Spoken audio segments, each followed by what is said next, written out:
Et bonjour à tous, une nouvelle vidéo sur Star Wars Héros de la Galaxie.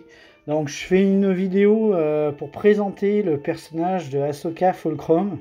C'est un personnage qu'on utilise principalement en TW, mais il a aussi une utilité en GA avec le nouveau personnage de Serré et de Cal Kestis. Et je dirais même aussi avec les rebelles, si vous voulez le mettre sous un lead d'Akbar, si jamais vous avez investi sous l'Omicron d'Akbar et de Leia, ça peut être très intéressant de le mettre dans cette équipe. Mais là aujourd'hui on va parler de la TW. Vous savez, ça peut tomber des Team Starkiller avec Ahsoka Fulcrum. Alors, il y en a qui mettent R8, mais il faut comprendre comment fonctionne le personnage et il est un petit peu à l'envers, on va dire, de ce qu'on est censé faire habituellement quand on veut affronter une équipe. Donc là, je vais présenter les modes rapidement. Enfin, je vais commencer par les modes avant de vous montrer les stats. Vous voyez un petit peu ce que j'ai mis. Donc j'ai des bons modes. J'ai des très bons modes, mais il pourrait y avoir mieux. Je pourrais avoir mieux en vitesse. Là, par exemple, je pourrais enlever la santé. Mais voilà, j'ai déjà pas mal recalibré dessus. C'était difficile d'avoir les modes qu'il faut. Surtout quand ça reste un perso secondaire. Donc les meilleurs modes que j'ai du jeu sont pas forcément dessus. Mais voilà, ça c'est les modes que j'ai. Donc ça me donne une vitesse qui n'est pas exceptionnelle à 284. C'est mieux de se rapprocher des 300. En dégâts, c'est mieux de dépasser les 10 000. La chance de critique, c'est important d'avoir les 100%. Le reste n'est pas très important. Il vous faut quand même un peu de santé. C'est mieux d'avoir de la bonne santé. Mais voilà. Et avant de vous montrer la vidéo, il faut comprendre plusieurs choses. C'est que déjà, c'est un personnage qui, avec l'Omicron de Fulcrum, ignore la raillerie et empêche le raise. Donc vous n'êtes pas obligé de focus le healer en premier. Deuxièmement, je crois que c'est sa spéciale.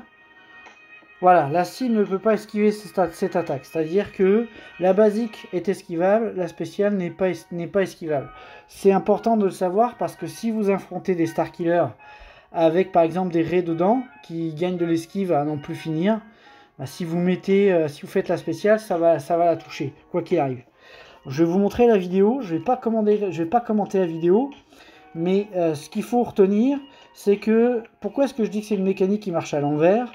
C'est qu'en fait, tous les personnages qui vous mettent des malus, vous les faites en dernier, contrairement à avant.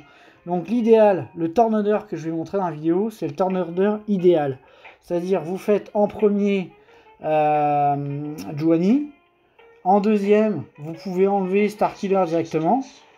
Après, vous pouvez enlever Vizsla. Ensuite, vous enlevez Palpatine et vous finissez par Marajad. Parce que vous voulez absolument garder les personnages qui vous mettent des debuffs. Parce que quand on vous met des debuffs, elle va se les clean automatiquement et elle va gagner de la protop. Donc c'est très important de le faire. J'ai aussi le Datacron dans la vidéo. Le Datacron de Fulcrum. Mais il n'est pas... je dirais, il n'est pas essentiel. Oui, il y a un gain de santé, de défense, de vitesse. Je veux dire, la rétribution, vous allez la gagner 3 fois. C'est pas ça qui va changer quelque chose de significatif. Les 100% de dégâts supplémentaires, quand elle est full santé, full prot, ça arrive jamais. Le seul truc, on va dire, que j'ai que ce Datacron, c'est les 5% d'attaque cumulatif. Sauf qu'aujourd'hui, vous avez le Datacron qui vous donne les 15% de santé de Protec, qui vous donne également, sur les stats de gauche, des bonus de santé, des bonus de dégâts et de dégâts critiques. Ça sera presque mieux, quoi. Donc les nouveaux Datacrons sont presque mieux. Là j'ai le Datacron de Fulcrum, je m'en sers, mais c'est pas un Datacron qui est exceptionnel. Donc là on va passer à la vidéo. Donc, je commenterai pas la vidéo, je vous ai expliqué le turn order.